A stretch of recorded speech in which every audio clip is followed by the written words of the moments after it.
Hello, আসসালামু আলাইকুম। আজকে এই লেকচার ভিডিওতে প্রশ্নমালা 9.9 এর 7 নম্বর অঙ্ক থেকে সমাধান করা শুরু করব। আচ্ছা, ওকে। 7 নম্বর অঙ্কটি এমন।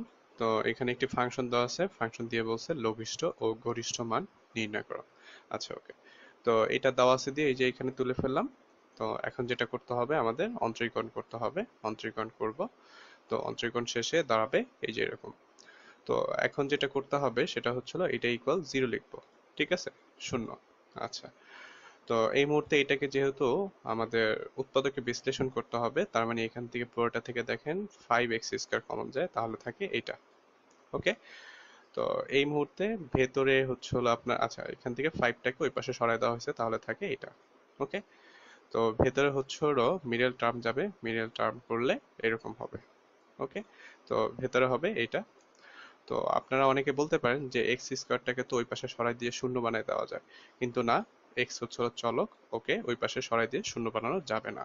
ঠিক আছে। আচ্ছা, যাই হোক। তো এইখানে আমরা এক্স এর তিনটা মান পাবো। একটা হচ্ছে হলো এক্স ইকুয়াল 0, তার মানে এটা এই এক্স এর বদলে আমি যদি 0 বসাই তাহলে এটা শূন্য হয়ে যাবে। তার মানে কি এক্স এর একটা মান শূন্য। আবার ঠিক একইভাবে এখানে তো -1, তার মানে এক্স এর বদলে যদি আমি যদি +1 বসাই তার মানে এটাও 0 হয়ে যাবে, তার মানে এক্স এর মান আরেকটা হচ্ছে হলো +1, এই তো। আর এখানে যদি এক্স এর মান যদি আমি যদি +3 বসাই তাহলে এটাও 0 হয়ে যাবে, তার মানে হচ্ছে হলো এক্স এর মান আরেকটা 3। ঠিক আছে, এইভাবে করে মান ফাইন্ড আউট করতে হয়। আচ্ছা, ওকে।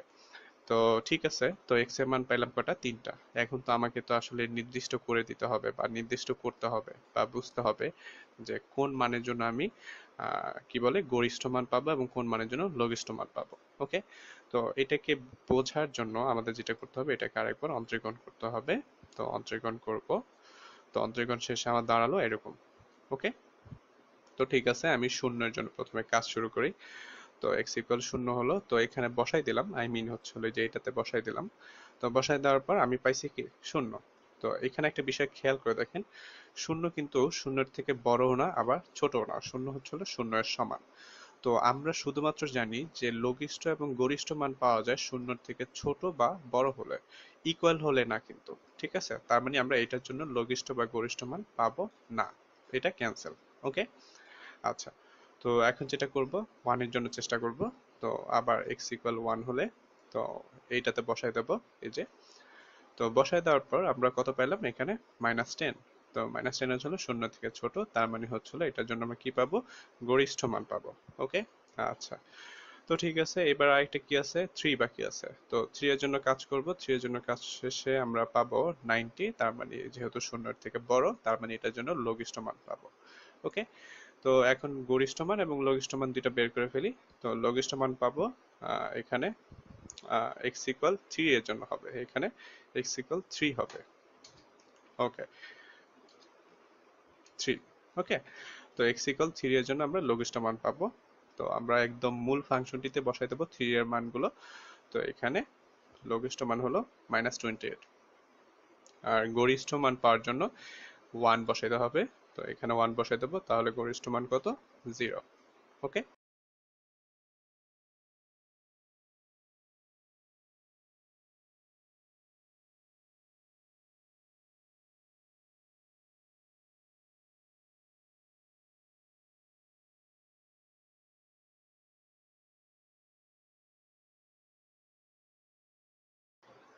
9 নম্বর অঙ্কটি এমন।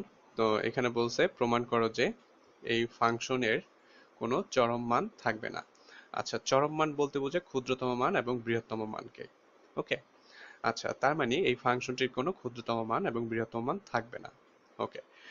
তো কোনো ফাংশনের ক্ষুদ্রতম মান এবং বৃহত্তম মান থাকতে হলে তার এক্স এর মান থাকা প্রয়োজন। ওকে। তো তার মানে বিষয়টা হচ্ছে হলো এই ফাংশনটিকে আমরা যখন প্রথমবার অন্তরীকরণ করব এবং তারপর ওই অন্তরীকরণ ইকুয়াল যখন 0 লিখব, তখন সেটাকে আমরা উৎপাদকে বিশ্লেষণ করতে গেলে এক্স এর কোনো কি বলে বাস্তব মান পাওয়া যাবে না। আচ্ছা, ওকে। তো দেখি, চেষ্টা করে দেখি। তো এটা হচ্ছিল দেওয়া আছে দিয়ে এই যে এখানে তুলে ফেললাম। ওকে। তো এই যে অন্তরীকরণ করব, তো অন্তরীকরণ শেষে দাঁড়াবে এরকম। তো এখন এটাকে আমরা কি করব? ইকুয়াল 0 দেব। ওকে। তো ইকুয়াল 0 দিলে 3 কমন যায়, 3 কমন শেষে 3টাকে পাশে পাঠিয়ে দিলাম, তো থাকে এটা। ওকে। আচ্ছা, তো এই অবস্থায় এটাকে কি বলছিলাম জানো? এটাকে এখানে এক্স এর কোনো বাস্তব মান পাওয়া যাবে না। ওকে, তো যাই হোক, এর জন্য আমরা হচ্ছিল যেটা করছি, আমরা এইখান থেকে এক্স এর মানটা বের করে দেবো। আমরা তো এরকম একটা ফর্মুলা জানি যে এই ফর্মেটে থাকলে আমরা এক্স এর মানটা এই ফর্মুলাটা ইউজ করে বের করতে পারি। ঠিক আছে, ওকে। তো আমরা ঠিক তাই করছি, এখানে এক্স ইকুয়াল, এই যে যেমন দেখেন এখানে মাইনাস বি হবে, এই যে মাইনাস বি, তো মাইনাস আর বি হচ্ছিল কি -4, তো এটাকে যে ব্র্যাকেট দিয়ে লেখা হয়েছে প্লাস মাইনাস, তো সেই অনুযায়ী এখানে এটা বসায় দেওয়া হয়েছে। বসায় দেওয়ার পর এখানে খেয়াল করে দেখেন এক্স এর মান যেটা হবে সেটা হচ্ছে হলো রুটের ভেতরে এই দেখেন -20 হয়। তো আমরা তো জানি যে রুটের ভেতরে কখনো নেগেটিভ নাম্বার হতে পারে না, যদি হয় তাহলে সেটা কি, সেটা হচ্ছে হলো অবাস্তব মান। তার মানে এক্স এর যেহেতু অবাস্তব মান, তার মানে বিষয়টা হচ্ছে হলো আমরা এই অবাস্তব মান নিয়ে বৃহত্তম মান এবং ক্ষুদ্রতম মান নির্ণয় করতে পারবো না। তো বৃহত্তম মান এবং ক্ষুদ্রতম মান তখনই নির্ণয় করা যায় যখন এক্স এর বাস্তব মান পাওয়া যায়। তো এই অবাস্তব মানের জন্য আমরা বৃহত্তম মান এবং ক্ষুদ্রতম মান নির্ণয় করতে পারবো না। এই অবাস্তব মানকে অবশ্যই এখানে জটিল সংখ্যাও লেখা, এখানে জটিল সংখ্যা লেখা হয়েছে, ঠিক আছে। ওকে, যাই হোক, কিন্তু এখানে এক্স এর নির্ণয় মান জটিল সংখ্যা বা অবাস্তব মান, সুতরাং ফাংশনটির কোনো চরম মান থাকবে না। এখন দেখা যাক 10 নম্বর অঙ্কটিতে কি বলছে। তো ওরা বলছে এই ফাংশনটির বৃহত্তম মান পাওয়া যাবে ঠিক তখনই যখন এক্স এর মান π/6 হবে। ওকে, আচ্ছা, তার মানে বিষয়টা হচ্ছে হলো আমরা এটাকে যখন একবার অন্তরীকরণ করব, অন্তরীকরণ করার শেষে ওটাকে যখন ইকুয়াল 0 দেব, যখন এক্স এর মান পাবো, এক্স এর যেই মানটার জন্য আমরা কি বলে বৃহত্তম মান পাবো সেটা হবে কি এইটা, জাস্ট এটাই প্রমাণ করতে বলছে। তো দেখি, তো এই যে এটা এখানে দেওয়া আছে, তুলে ফেললাম, তো অন্তরীকরণ করলাম। তো এটাকে কি করব, এটা ইকুয়াল 0 লিখবো। ওকে, তো এটাকে জাস্ট এই এইটাকে ওই পাশে লেখা হয়েছে। তো এখন যেটা করা হয়েছে, আমরা এইটাকে আবার এই পাশে লেখা হয়েছে, এইটাকে এই পাশে। ওকে, তো এখন হচ্ছিল জাস্ট এই যে এখানে লেখা আছে cos x দ্বারা ভাগ করে। ওকে, তো ভাগ করার পর এখানে কি হয়, 3 tan x, আর এখানে cos cos কাটা, তার মানে √3। ওকে, 3টাকে পাশে পাঠিয়ে দিলাম, কাটাকাটি হয়ে হবে হচ্ছে হলো 1/√3। ওকে, তো 10টাকে ওই পাশে পাঠিয়ে দিলাম, tan ইনভার্স, এবং এইটার মান হয় হচ্ছে হলো π/6। তার মানে x এর মান এখানে একটাই পাওয়া গেছে। ওকে, তো x এর মান যেহেতু একটাই পাওয়া গেছে, এই একটার জন্যই হচ্ছে হলো বৃহত্তম মান হবে বা হওয়ার কথা। তো দেখি, তো যেহেতু এইটা কি আসলে, এইটা দিয়ে কি আসলে বৃহত্তম মান পাওয়া যায় কিনা, তো সেটা চেক করার জন্য আমাদের যেটা করতে হবে, এটাকে আরেকবার অন্তরীকরণ করতে হবে। ওকে, তো এই যে এখানে করে ফিরবো, তো করার পর দাঁড়াবে হচ্ছে হলো এই যে এরকম। ওকে, তো এখন জাস্ট কি করবো, এটাকে অ্যাপ্লাই করি, এটাকে এই যে এখানে বসাই দিই। বসাই দেওয়ার পর এই যে দেখেন নেগেটিভ কিছু একটা পাওয়া গেছে। তার মানে যেহেতু নেগেটিভ কিছু একটা পাওয়া গেছে, মানে 0 এর থেকে ছোট, তার মানে x ইকুয়াল π/6 বিন্দুতে ফাংশনটি বৃহত্তম মান বিদ্যমান।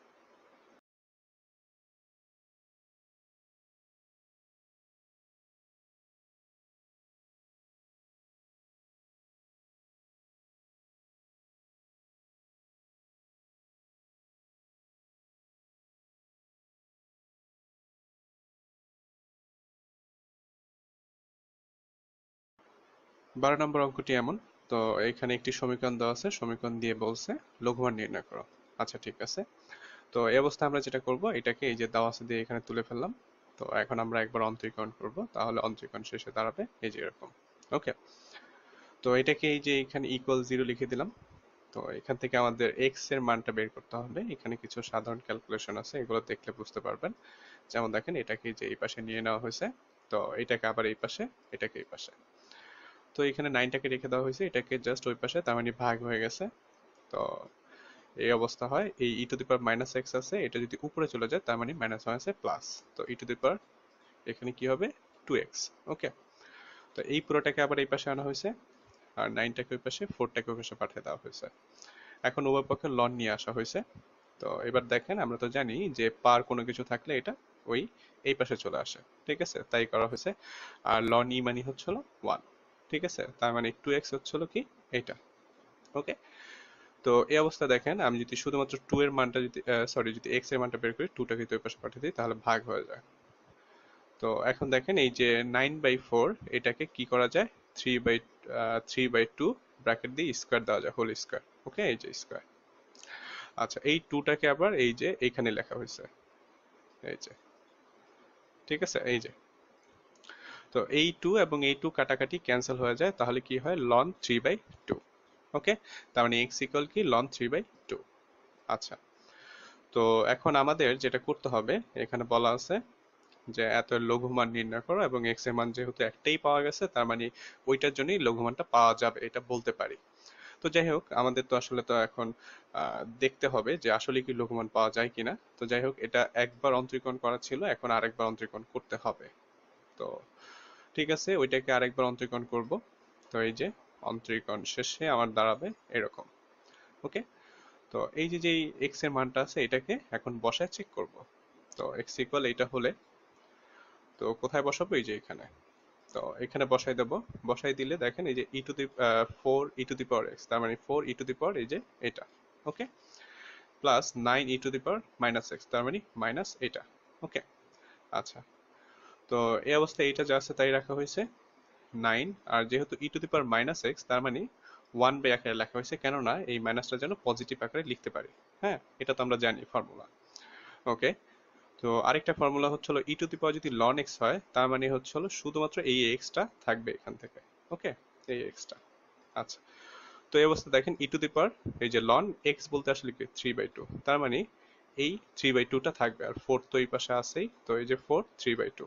ওকে, প্লাস 9 ইন্টু 1 বাই, তো ln এই যে 3/2 অ্যাগেন। ঠিক আছে, তো এই যে এটা 3/2। ওকে, আচ্ছা, তো নিচে এটা উল্টে যাবে। তো উল্টে গেলে এই যে এটা হয়, আর এই পাশে কাটাকাটি বা গুণ টুন যা করলে হয়, এটা 6 হবে। তো আর এই পাশে যদি ক্যালকুলেশন করি, তাহলে আলটিমেটলি আমার হবে 12। ঠিক আছে, তো এটা কি পজিটিভ নাম্বার, শূন্যের থেকে বড়, তার মানে বলতে পারি x ইকুয়াল ln 3/2 এর জন্য ফাংশনটিতে লঘুমান বিদ্যমান। ঠিক আছে, তো লঘুমান মেবি আমাদের বের করতে বলছিল। হ্যাঁ, নির্ণয় করো, তার মানে এখন লঘুমানটা নির্ণয় করতে হবে, তার মানে ওই x এর মানটা এখানে আমাদের বসাই দিতে হবে। তো ওকে, তো লঘুমান কি হবে, এই যে এখানে বসায় দেওয়া হয়েছে 4 e⁻ln 3/2 প্লাস 9 e⁻, এটা। ঠিক আছে, তো আপনারা একটু খেয়াল করে দেখেন, এইটা আর হচ্ছিল মাত্র আমরা যে ক্যালকুলেশনটা করলাম, এটা সেম। ঠিক আছে, এই যে দেখেন 4 e⁻ln 3/2, 4 e⁻ln 3/2 প্লাস 9 e⁻−ln 3/2। তো যাই হোক, এই ক্যালকুলেশন যেহেতু বুঝতে পারছেন, তার মানে এইটাও বুঝতে পারবেন। তার মানে আমাদের লঘুমানটা বের হবে কত, 12।